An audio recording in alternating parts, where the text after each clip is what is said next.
Boa noite, meus queridos irmãos, graça e paz. Espero que vocês estejam bem. Estou muito feliz por poder compartilhar a palavra de Deus mais uma vez com a igreja e com aqueles que nos acompanham. Antes da palavra de Deus, quero convidar a equipe de louvor. Nós estaremos louvando ao Senhor. Eu passo a palavra então agora para o nosso querido irmão Lucas e demais irmãos que estarão louvando ao Senhor. Boa noite, irmãos. Estaremos cantando o corinho Quando Jesus Estendeu a Sua Mão. Que os irmãos possam refletir sobre a letra deste corinho, que fala sobre o nosso estado antes do encontro com Cristo. Cante conosco mesmo da sua casa.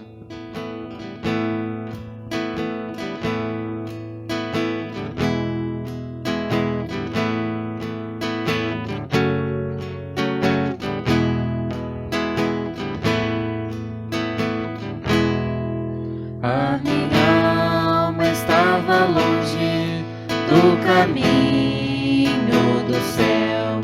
Eu era pobre, perdido, pecador, mas Jesus já transformou minhas trevas em luz, quando estendeu a sua mão para mim. Quando Jesus estendeu a sua mão, quando estendeu a sua mão para mim, eu era pobre, perdido, sem Deus e sem Jesus, quando estendeu a sua mão para mim.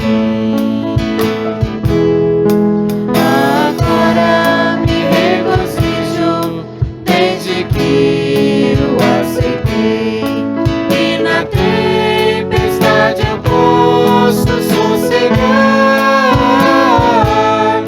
pois com Ele estou liberto do perigo e do mal, desde que estende a sua mão para mim.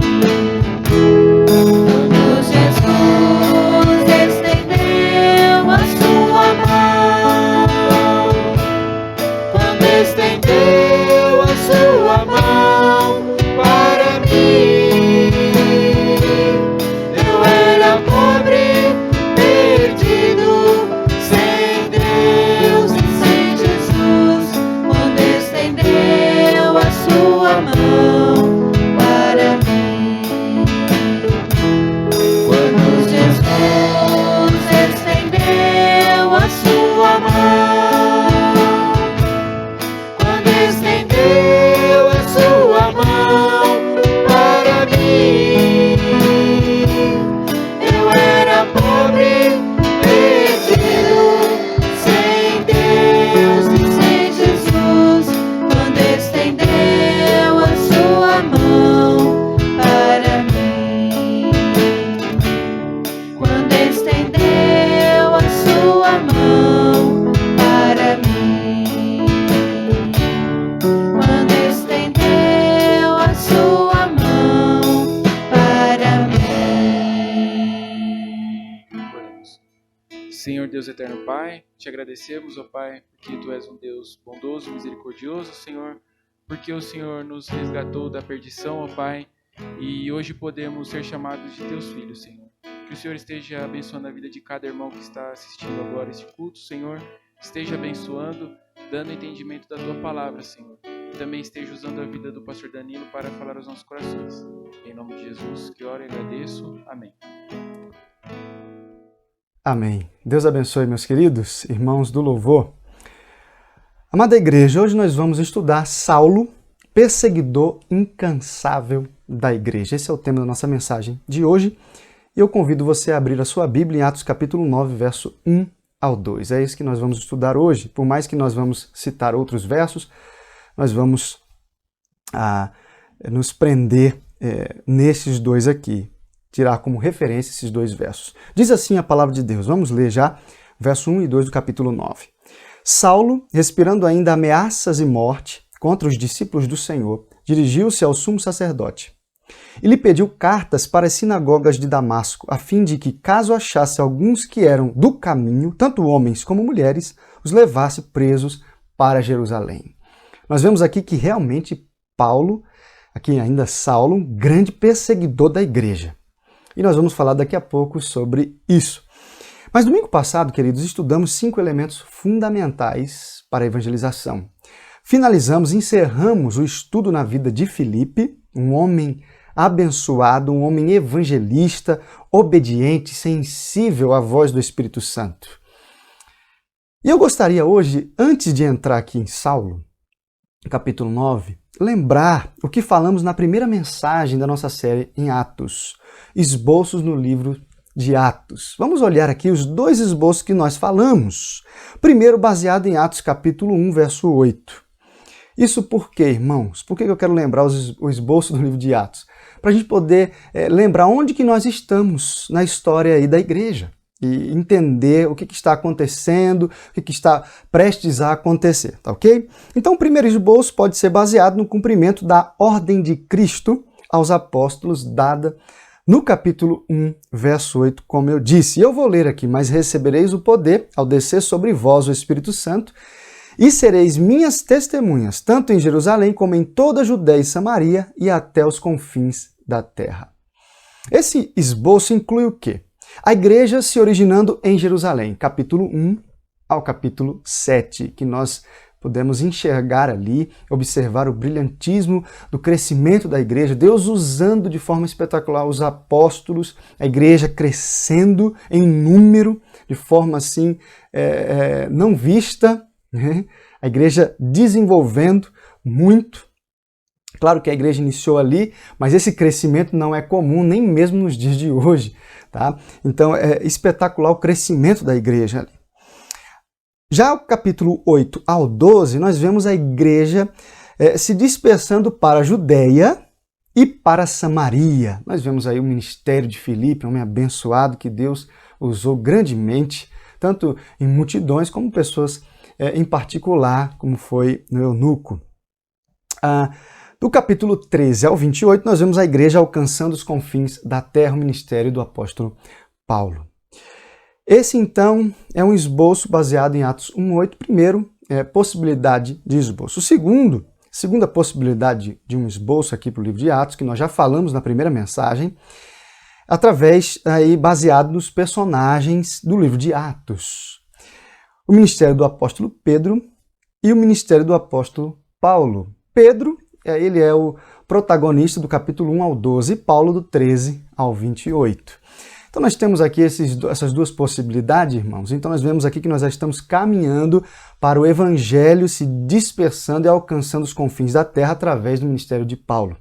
E hoje nós vamos então conhecer quem era Saulo. E eu vou responder as 2 perguntas importantes aqui, as 2 perguntas que eu acho que nós precisamos conhecer, saber de Saulo, de Paulo, para então compreender o que muitas coisas aconteceram e por que aconteceram no decorrer do livro de Atos que nós vamos estudar. Então a primeira pergunta é quem era Saulo e a segunda, por que Saulo perseguia a igreja?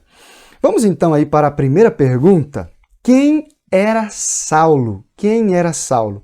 Abra sua Bíblia aí em Atos capítulo 22, do versículo 1 ao 3. Eu quero convidar você a abrir a sua Bíblia nessa passagem, porque nós vamos conhecer um pouco aí dos antecedentes da formação de Paulo, e esse texto vai nos ajudar muito. Atos capítulo 22, verso 1 ao 3.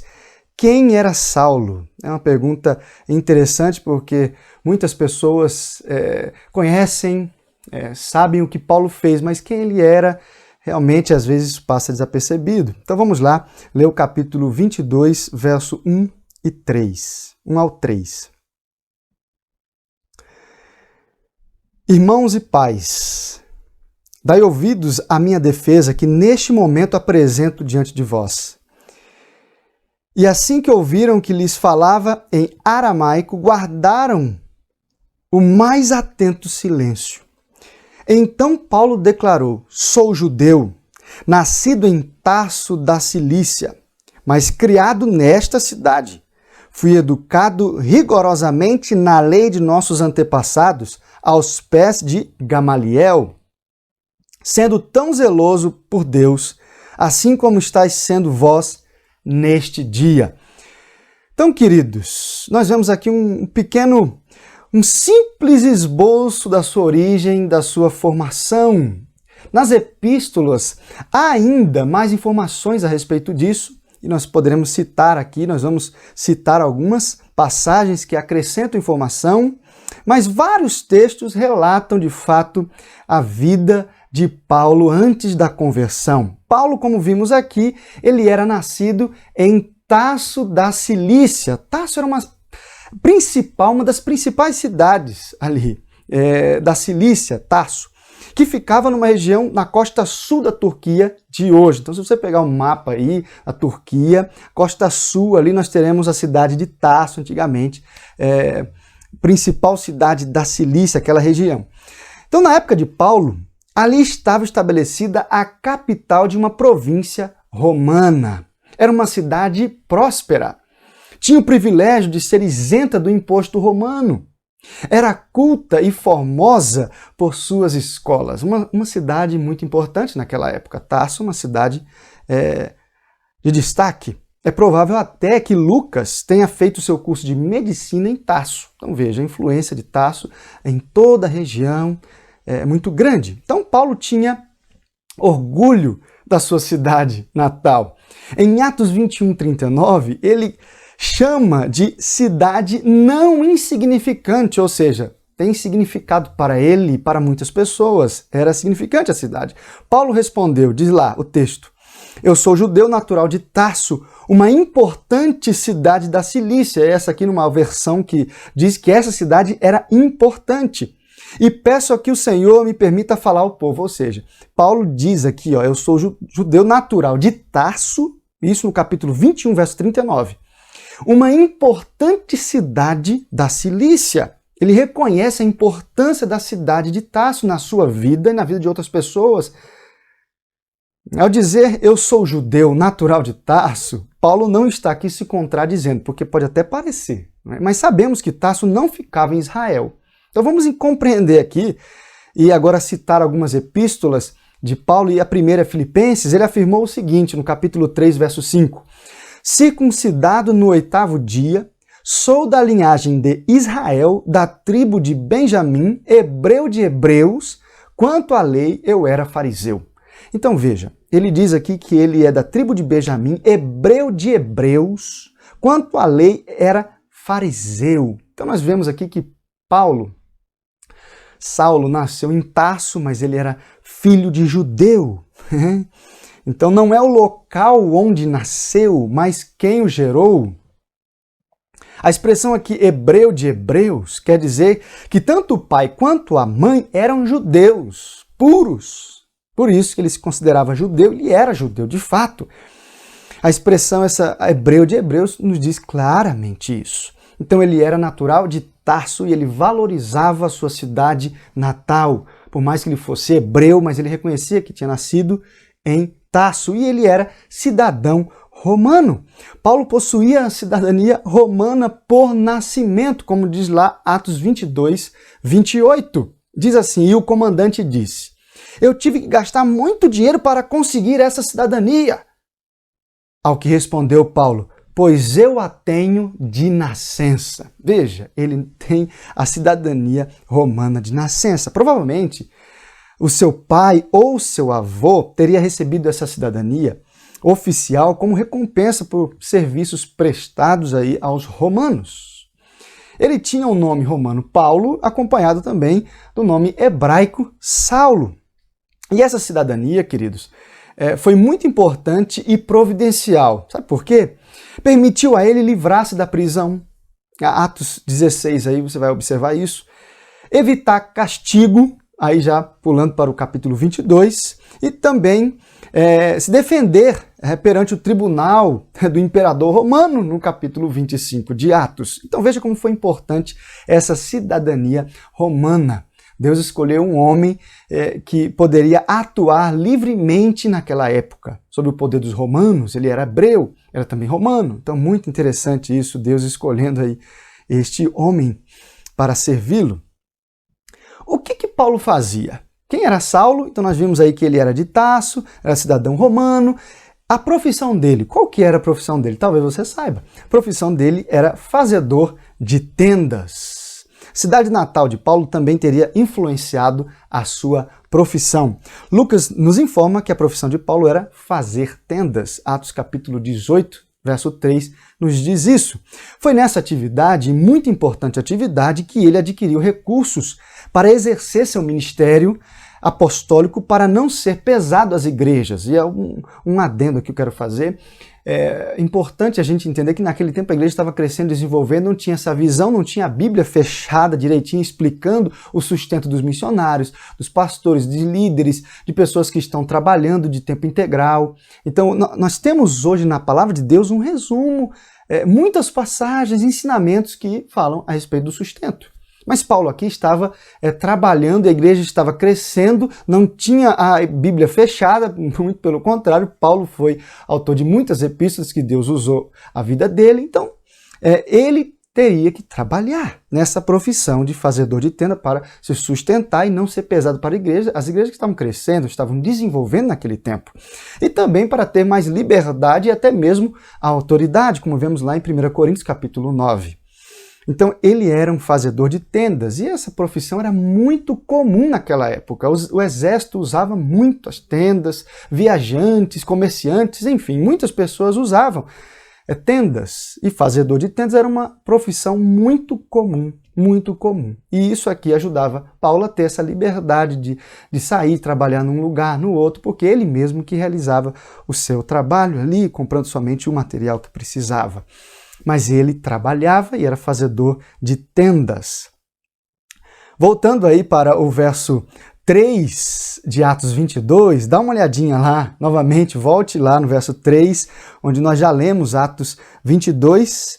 Nós vemos que ele foi criado em Jerusalém. Ele nasceu em Tarso, mas foi criado em Jerusalém.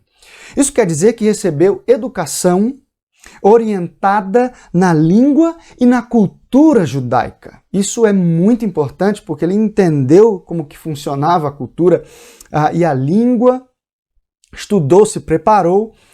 Aos Coríntios ele escreveu algo interessante. Veja, no capítulo 11, verso 22, são hebreus? Eu também. São israelitas? Eu também. São da descendência de Abraão? Eu também. Ele foi criado em Jerusalém, era hebreu, israelita. Como ele disse aqui, são hebreus? Eu também. São israelitas? Eu também. São da descendência de Abraão? Eu também. Além de tudo isso, ele foi criado, ou seja, na cultura e na língua, conhecendo ali. Como isso aconteceu? Como isso se deu? Por que Paulo conhecia tanto a cultura, conhecia tanto a língua? Porque ele foi instruído aos pés de Gamaliel, um homem muito importante. E olhando ainda no verso 3 aí do capítulo 22, dá uma olhadinha na sua Bíblia. Fui educado rigorosamente na lei dos nossos antepassados, aos pés de Gamaliel. Então veja, ele reconhece que esse homem foi muito importante na sua formação, foi muito importante para então entender e compreender, se aprofundar na lei, se aprofundar na cultura, na língua e tudo mais. Então ele foi instruído aos pés de Gamaliel. Em vários escritos de Paulo, em vários de seus escritos, ele ressalta que era alguém que seguia o judaísmo com seriedade, com zelo. Atos, nós vemos isso, capítulo 26, Gálatas capítulo 1, Filipenses capítulo 3, ele reconhecendo, dizendo isso, fui criado e conheço muito bem o judaísmo, servia com bastante seriedade, seguia o judaísmo com bastante zelo, então isso ele reconhecia em vários escritos aqui. Paulo, ele era um fariseu, como todos nós já sabemos, um grupo religioso de destaque na época de Jesus. E muito influente também. A principal característica desse grupo era o apego rigoroso à lei de Moisés.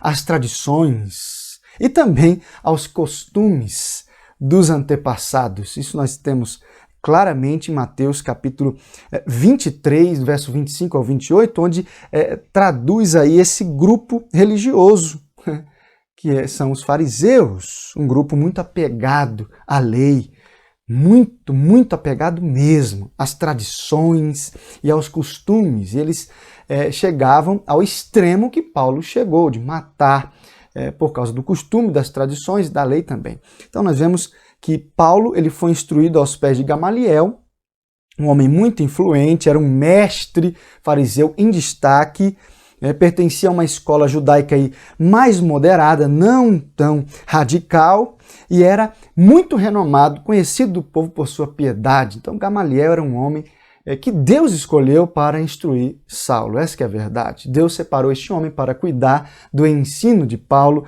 para que ele conhecesse tudo a respeito da lei e fosse bem instruído.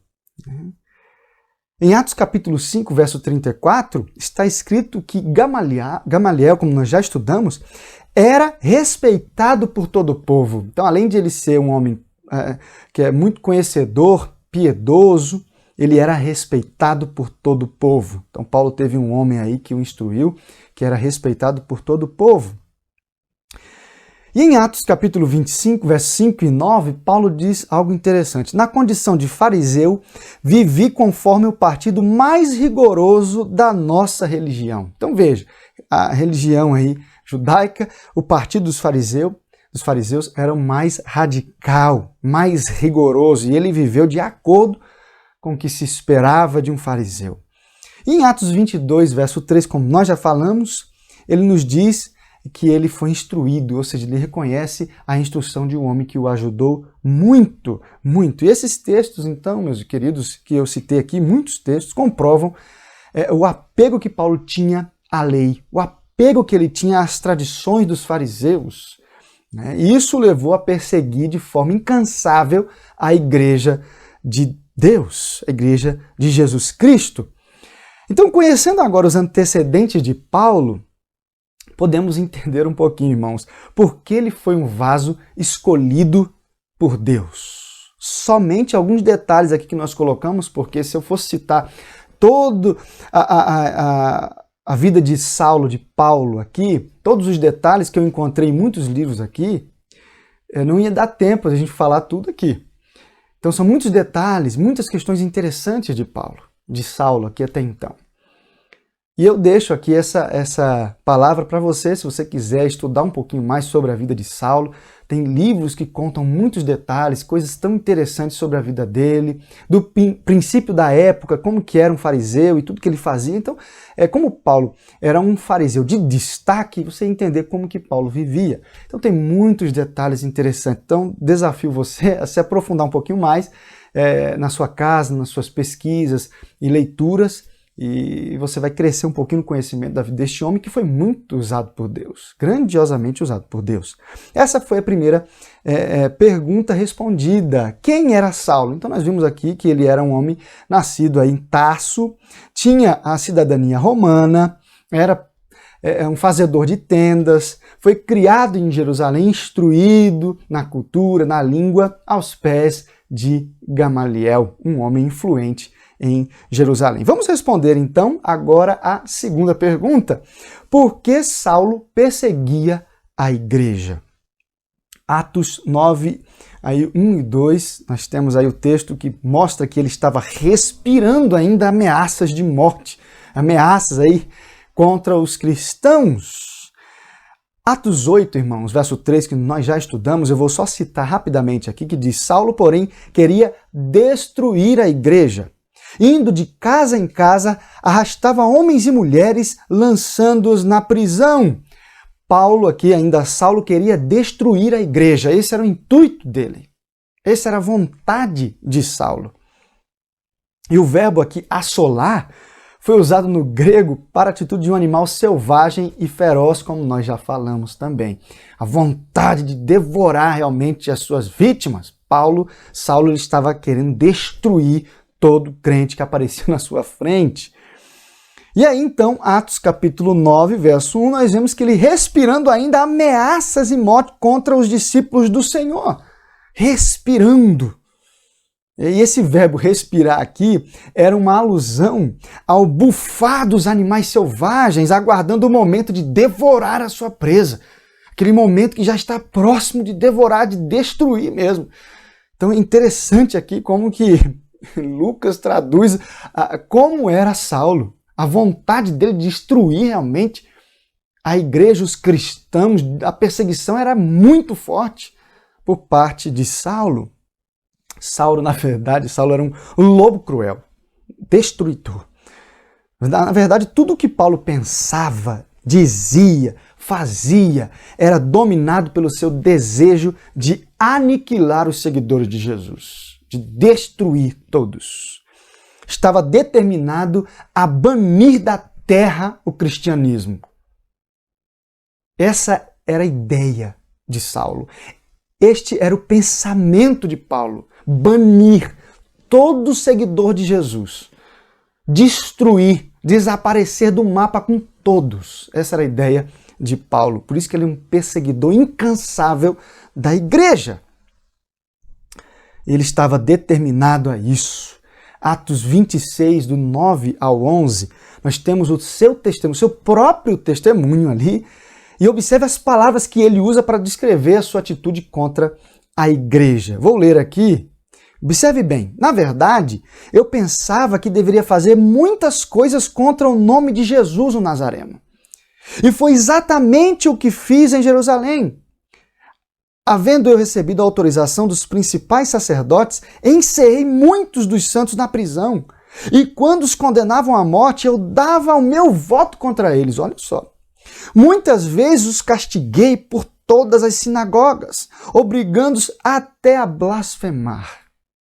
E demasiadamente enfurecido contra eles, eu os perseguia até em cidades estrangeiras. Veja, indo aqui para Damasco, né? Mas a pergunta continua. Por que Saulo perseguia a igreja? Por que Saulo perseguia tanto a igreja? Por que o evangelho ofendia tanto esse fariseu? Pedro afirmou algo aí no seu sermão no Pentecoste, a conclusão do seu sermão, em Atos 2, verso 36, ele disse algo interessante. Veja, portanto, toda a casa de Israel esteja absolutamente certa de que a este Jesus, que vocês crucificaram, Deus o fez Senhor e Cristo. Paulo, queridos, ele conhecia o texto do Antigo Testamento.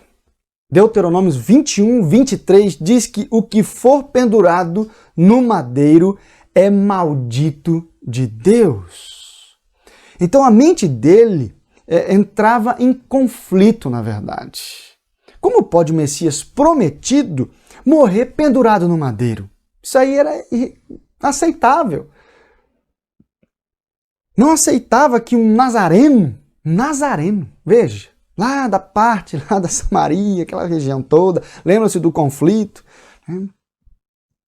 Crucificado ainda como um criminoso, pudesse ser o Messias prometido por Deus. Então a crucificação de Cristo era impossível de ser engolida por Saulo. Ele não aceitava. Como que pode um homem que foi crucificado como um criminoso ser o Messias, o Salvador, aquele que iria nos resgatar, nos salvar? Isso era inaceitável a Saulo. Então, queridos, a igreja em Jerusalém foi duramente perseguida. Por quê? Porque os fariseus, os judeus, não aceitavam Jesus como Salvador, porque ele era maldito. Como que um maldito de Deus, maldito, poderia ser um homem que vem de Deus para salvar? Bendito e maldito. Eles não entendiam isso, não compreendiam, por isso que eles não aceitavam. Né? E a igreja, como eu disse aqui, ela foi duramente perseguida por Saulo e por outros judeus, e muitos cristãos fugiram pregando o evangelho em muitas regiões da Judéia, Samaria, até fora. Né? Então nós temos aqui alguns exemplos que nós já estudamos da perseguição forte, muito dura e severa da parte dos judeus e da parte de Paulo. Alguns dos cristãos, eles escapando da implacável perseguição, foram para a cidade de Damasco, do capítulo 9 aqui de Atos, que nós vamos estudar na semana que vem, onde havia o que ali? Muitas sinagogas. Paulo estava com cartas de autorização, meus queridos, preste atenção, ele estava com cartas de autorização do sumo sacerdote para trazer, com ordens de extradição, né, levar presos, cristãos presos para Jerusalém. Paulo estava ainda respirando ameaças e morte contra os discípulos do Senhor. Ele não se contentou ficar só ali em Jerusalém. Ele não aceitava, da sua perspectiva, que Jesus era o Messias, porque ele era maldito, morreu numa cruz pendurado. Deuteronômio nos fala isso, então eles não aceitavam. Por isso que Paulo perseguia tanto a igreja. Isso é uma ofensa muito grande. Como que um maldito? Vocês estão dizendo que um maldito é o Salvador, é o Messias? É impossível. Então por isso que ele perseguia e matava, porque ele não aceitava. Por isso que aqui o texto, meus queridos, fala que os judeus, esses fariseus e principalmente Paulo, aqui Saulo, estava determinado a matar e a exterminar com os cristãos. Isso, para eles, da perspectiva deles, era uma grande abominação, dizer que um homem que foi pregado na cruz era o Salvador e Messias. Então Paulo foi para Damasco para perseguir, para prender, para arrastar cristãos como prisioneiros para Jerusalém. Mas é interessante que depois de convertido, ele então entende. Eu não vou falar aqui sobre a conversão dele hoje, mas eu só quero fechar esse momento aqui, essa segunda pergunta que nós estamos respondendo. Por que Saulo perseguia tanto a igreja? Nós já esclarecemos aqui, por causa que ele não aceitava que um maldito fosse o Salvador e o Messias, porque todo aquele que é pendurado no madeiro é maldito. Mas depois de sua conversão, Paulo defendia a cruz de Cristo de forma incomparável, incansável e extraordinária. A situação se inverteu. Agora ele defendia o Evangelho. E a luz do Espírito Santo trouxe ao seu coração algo tão intenso que ele mesmo escreveu em Gálatas 3:13, dizendo: Cristo nos resgatou da maldição da lei, fazendo-se ele próprio maldição em nosso lugar. Porque está escrito: maldito todo aquele que for pendurado em madeiro. Paulo, queridos, entendeu que Jesus não era pessoalmente maldito de Deus. Ele não era pessoalmente maldito de Deus. Mas Cristo se fez maldito em nosso lugar, para que nós ficássemos livres dessa maldição. Ele entendeu isso, que ele mesmo, Jesus, não era maldito, mas ele se fez maldito em nosso lugar. E Paulo compreendeu claramente isso.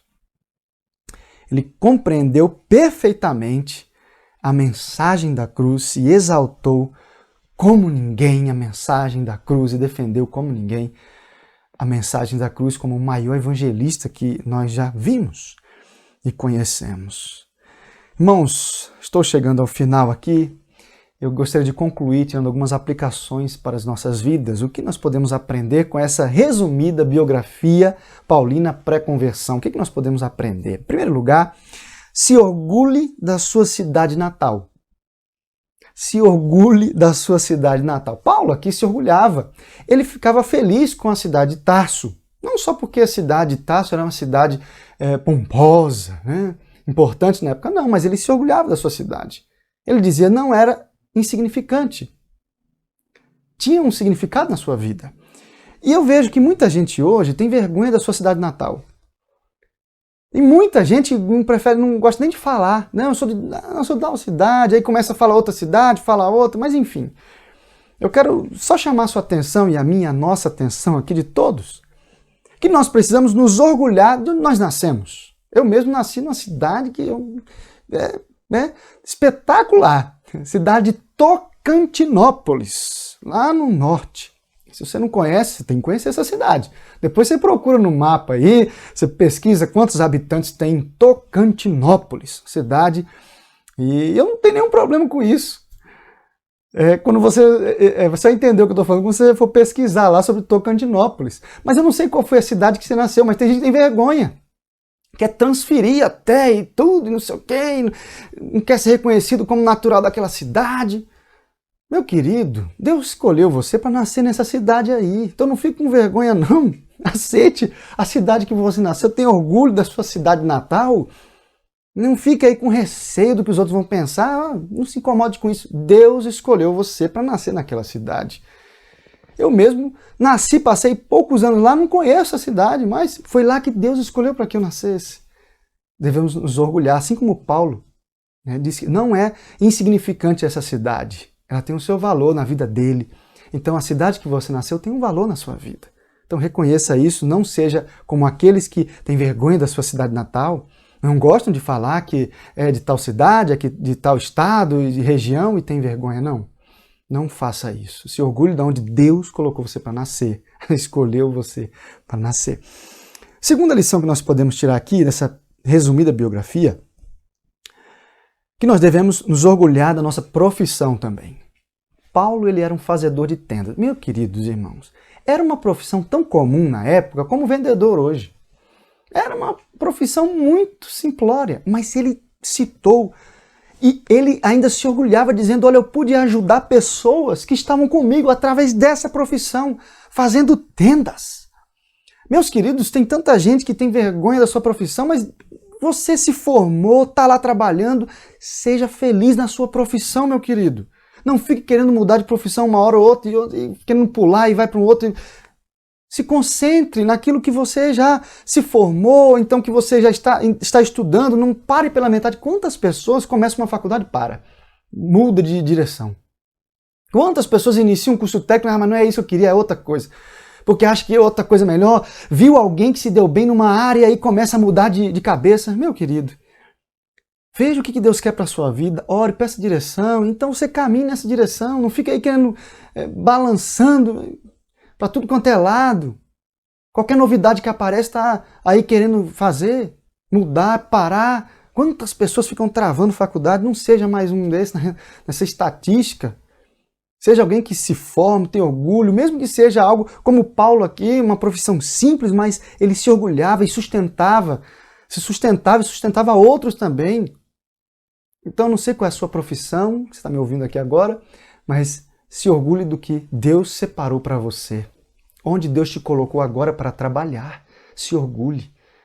Tenha orgulho do que Deus te concedeu. Tem tanta gente querendo ser o que você é hoje, ou ter a profissão que você tem, querem estar onde você está hoje. Então agradeça a Deus por tudo que Deus tem te dado, meu querido, e pela tua profissão. Em último lugar, o que nós podemos aprender aqui com essa biografia? Atos 22, verso 3 diz que ele era zeloso para com Deus. Meu querido, seja zeloso para com Deus. Cuide, preserve tudo que se refere a Deus, a obra de Deus. Adore e exalte o nome do Senhor em primeiro lugar na sua vida.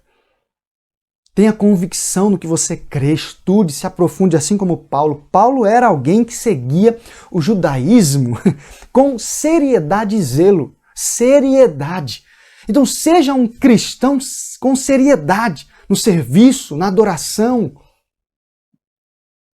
Louve a Deus na sua vida e sempre com seriedade, com zelo, com respeito, com temor. Adore o Senhor, meu querido. E tenha convicção do que você crê, assim como Paulo era convicto. Na época ainda, quando ele era fariseu, ele era muito convicto da crença dele. E ele fazia tudo aquilo e era certo da perspectiva deles, ele tinha que fazer tudo aquilo. Então, meu querido, minha querida, que você que está ouvindo isso agora, seja um melhor servo de Deus a cada dia. Busque ser amanhã um melhor do que hoje, um servo melhor do que você foi hoje. Seja o melhor hoje, dê o máximo para o Senhor hoje. E amanhã tente ser melhor do que ontem, do que hoje. E assim por diante. Então, zele, seja um homem e uma mulher zelosa para com Deus. Meus irmãos, gostaria de finalizar aqui e fazer uma oração. E pedindo que Deus nos abençoe e nos ajude, até mesmo numa biografia de um homem que foi usado pelo Senhor, ele pode nos ensinar e nos desafiar, não é verdade? Então vamos orar.